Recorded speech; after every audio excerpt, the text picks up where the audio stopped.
Hello বন্ধুরা, আসসালামু আলাইকুম রহমতুল্লাহ।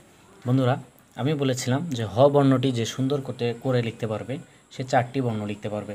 ইতিমধ্যে আমরা হ এবং ই বর্ণটি লিখে ফেলেছি। আজকে আমরা আরেকটি বর্ণ চর্চা করব। তো বন্ধুরা, চলুন কথা না বলে সরাসরি চলে যাই। প্রথমে আমাদেরকে যে কাজটি করতে হবে সেটা হলো মাত্রা দিতে হবে। মাত্রা যা সুন্দর হবে তার লেখা সুন্দর হবে। দ্বিতীয় স্টেপ যে কাজটা করব সেটা হলো মাত্রা দিব, বিন্দু দিব।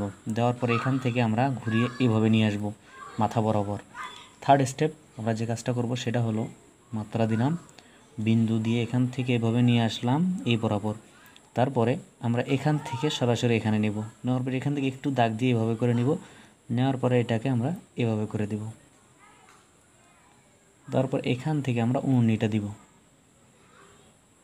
মাত্রা দিলাম, বিন্দু দিয়ে এভাবে নিয়ে আসলাম। তারপরে এখান থেকে আমরা এখানে নিলাম। নেওয়ার পরে এখান থেকে একটু দাগ দিয়ে এভাবে করে নিলাম।